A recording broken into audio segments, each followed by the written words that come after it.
ফদি পায় মনে করি মারে ফেরা হদি উন্দর হদি পায় মাতলে।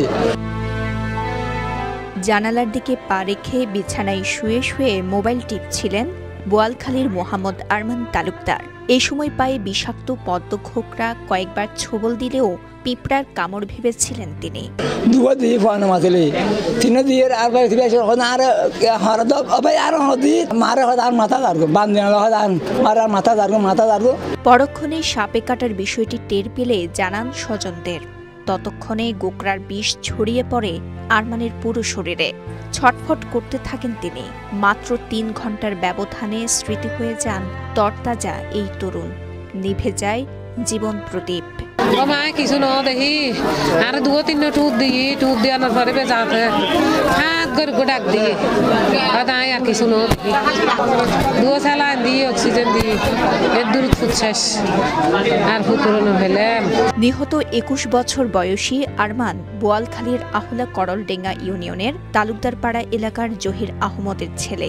বড় হয়ে দক্ষ প্রকৌশলী হওয়ার স্বপ্ন ছিল চট্টগ্রাম পলিটেকনিক ইনস্টিটিউটে পড়ুয়া এই শিক্ষার্থীর। বায়ার ছিল ইঞ্জিনিয়ার হবে আর ইঞ্জিনিয়ার হয়ে বাইরের দেশে চলে যাবে।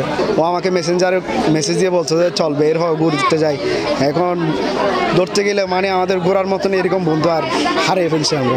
বসুন্ধরা টিস্যু অশুদ্ধতার বিরুদ্ধে এক বিন্দুও ছাড় নয়।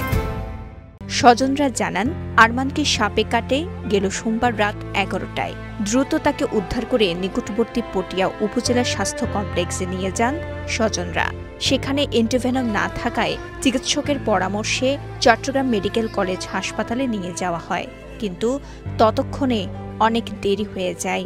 রাত 2টার দিকে স্বজনদের সামনে বিষক্রিয়ায় ছটফট করতে করতে মারা যান আরমান। সিটেং মেডিকেল নি তুললি আর ফুতা হাতাল মাছ নানি হাত দাসার আসার হ্যাঁ এর দূর ফেস্তাব গদি আনা পরে আর ফুতো গাত বেসতে দিন। এইকে কামড় দিছে যে 11টার মধ্যে, কিন্তু এ জানে না সম্ভবত জন্য মানে দিক দিয়ে দেরি করে ফেলছে। একে স্যালাইন দিছে আর একটা মানে ইনজেকশন দিছে, অক্সিজেন দেওয়ার পরে সাথে সাথে মারা গেছে। তার মৃত্যুতে শোকের ছায়া নেমে এসেছে গোটা এলাকায়। কোনো সান্ত্বনাই আহাজারি থামাতে পারছে না স্বজনদের। এদিকে সাপে কাটার খবর ছড়িয়ে পড়লে আরমানের বাড়িতে অভিযান পরিচালনা করে একটি পদ্ম গোকরা সাপ উদ্ধার করেছে wild life and snake rescue team Bangladesh নামের একটি সংগঠন। বোয়ালখালী থেকে আবু নাইমের পাঠানো তথ্যচিত্রে সাফা মারওয়া, কালের কণ্ঠ।